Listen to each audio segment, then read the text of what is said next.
Hello everyone. First attempt channel में आपका स्वागत है। बात करेंगे सीडीपीओ। पता है कि एग्ज़ाम 10 तारीख को है। ऐसे में आपके पास काफ़ी कम समय है।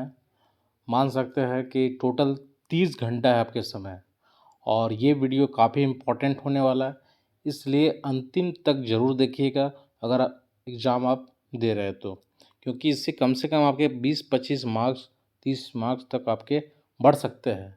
क्योंकि ये जो लास्ट टाइम होता है वो काफ़ी इम्पोर्टेंट होता है कोई भी एग्ज़ाम के लिए। तो अभी लास्ट टाइम में पढ़ना कैसे है, अगर कोई रूटीन फॉलो कर रहा है तो उसको आप फॉलो कर सकते हैं। अगर ये अच्छा लगा जो मैं हमेशा फॉलो करता हूँ लास्ट टाइम के लिए, सारे सब्जेक्ट पर विशेष फोकस होना चाहिए, तो उस पर मैं बात करूँगा। ठीक है, तो अभी जो मैं बात करूँगा इससे कंफर्म रहिए, अगर इस टाइप से आप सारा सिलेबस को एक बार देख लेते हैं तो कम से कम आपके 20-25 नंबर तो बढ़ जाने चाहिए। क्योंकि सारे सब्जेक्ट को देख लेने से जो चीज़ वहाँ पे आप एग्ज़ाम में भूलेंगे वो समस्या सॉल्व हो जाएगा। तो चलिए हम लोग देखते हैं कि पढ़ना कैसे है। अंतिम जो 30 घंटा है, ये जो 30 घंटा का रोड मैप क्या होगा, और ये 30 घंटा काफ़ी डिसाइडिंग होने वाला है। ठीक है, देखिए मैं एक छोटा सा लिख के लाया हूँ, और आपके 25 से 30 नंबर कन्फर्म बढ़ने वाला है इससे। ये जो 30 घंटा है उसमें 2 पेपर है, पेपर 1 और पेपर 2। तो पेपर 1 में आपका हिस्ट्री है, पता है। हिस्ट्री में आप 5 घंटा देंगे। ठीक है, हिस्ट्री में कितना देर घंटा देंगे, तो हिस्ट्री में यहाँ पे आप 5 घंटा देंगे। 5 घंटा में हिस्ट्री कंप्लीट करना है, और सारे अब सारा चीज़ नहीं पढ़ना है। हिस्ट्री में ऐसा नहीं करना है कि जो कम इम्पोर्टेंट है उसको ही पढ़ना है। अब जो समय आ गया है वो जो मैं बताया हूँ इम्पोर्टेंट टॉपिक, उसको देख लीजिएगा। पहले भी आप देख रहे होंगे, तो कोशिश करना है कि या फिर शॉर्ट नोट्स, आपका कोई रिवाइज नोट्स है, शॉर्ट नोट्स है, उससे रिवाइज कर लेने का, या फिर इम्पॉर्टेंट टॉपिक पर फोकस करना है। तो 5 घंटे में आपको एंशिएंट मिडाइवल मॉडर्न खास करके 1857 से 1947 तक अच्छा से कर लेना है, और काफ़ी सवाल आपके यहाँ से आएंगे, और बहुत सारे सवाल आपके सही हो जाएंगे अगर लास्ट टाइम आप इसको रिवाइज करते हैं। तो ये जो पेपर 1 और पेपर 2 को मैं डिस्ट्रीब्यूट किया हूँ समय, ये आपके अनुसार होना चाहिए कि पहले आप क्या पढ़ते हैं बाद में क्या पढ़ते हैं। झारखंड में बोलूँगा कि आप लास्ट टाइम जरूर पढ़िएगा। ठीक है, तो 5 घंटा हम लोग टाइम देंगे हिस्ट्री पर, और इसमें फोकस रहेगा इम्पॉर्टेंट टॉपिक पर। ठीक है, तभी कंप्लीट भी हो सकेगा। ज्योग्राफी में 3 घंटा टाइम देंगे हम लोग, और दोनों करेंगे, इंडिया और वर्ल्ड दोनों किया जाएगा।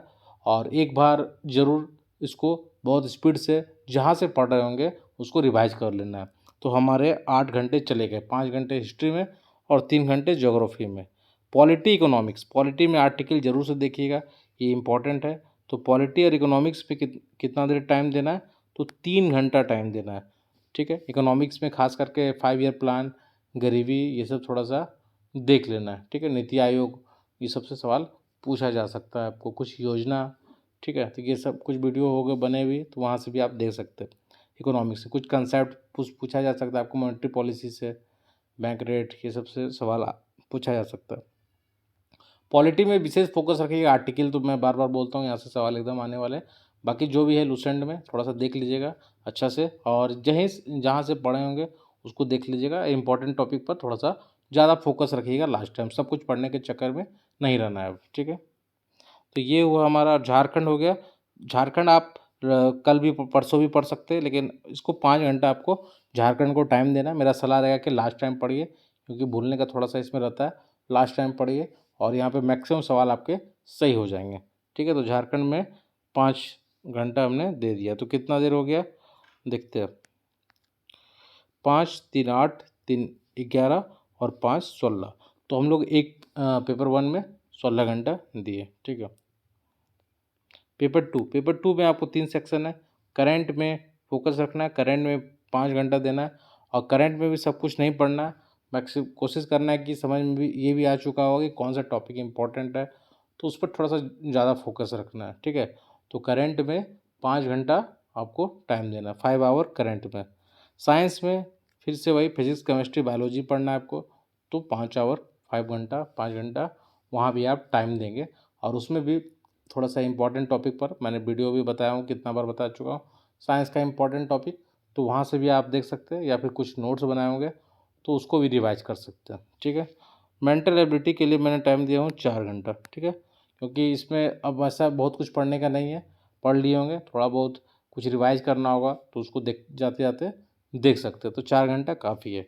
तो इस तरह से 16 और इधर हो गया 14, 30 घंटा। तो ये 30 घंटा का पूरा रोड मैप है लास्ट का, और इसको अगर अच्छे तरीके से फॉलो करते हैं तो आप समझ सकते हैं कि एक बार सारा सिलेबस जो टॉपिक है आपका मतलब उससे आप देख लेंगे। अगर देखने से ये फ़ायदा होता है कि हो सकता है आपको अभी इसका फ़ायदा नहीं समझ में आ रहा, जब एग्ज़ाम में आप बैठेंगे तो बहुत कुछ रिकॉल याद आने लगेगा। तो इससे, क्योंकि ऑप्शन तो आपके सामने दिया हुआ है, तो इससे डायरेक्ट आपके 25-30 क्वेश्चन सही हो जाएंगे जो दुविधा में होने वाला है। तो दुविधा में जो गलती होने वाला होगा, क्योंकि बहुत सारे सवाल आपके डाउट में गलती होने वाले हैं, तो लास्ट टाइम देख लेने से क्या होता है कि वो डाउट खत्म हो जाता है। अगर आपने पढ़ा सवाल आ गया तो वो लास्ट टाइम सही हो जाएगा। तो इसलिए लास्ट टाइम पढ़ना बहुत इंपॉर्टेंट होता है। और जहाँ पे सारे अभी कुछ और फोकस होना चाहिए कि सारे सब्जेक्ट को एक बार देख ले 2 दिनों में, तो चीज़ें आपके ब्रेन में भी रहता है और एग्ज़ाम में पूरी तरीके से हेल्प होगा आपको। तो इसलिए जो कोशिश करना है आपको, जो 30 घंटा, ये काफ़ी इंपॉर्टेंट है। और जो लोग तैयारी कर रहे हैं वहाँ इसको शेयर ज़रूर कर दीजिए जो एग्ज़ाम देने वाले हैं। दूसरी बात, अगर नए हैं तो सब्सक्राइब कर दीजिए, बहुत कुछ इस चैनल में आने वाला है ताकि आपको नोटिफिकेशन मिलता रहे। धन्यवाद।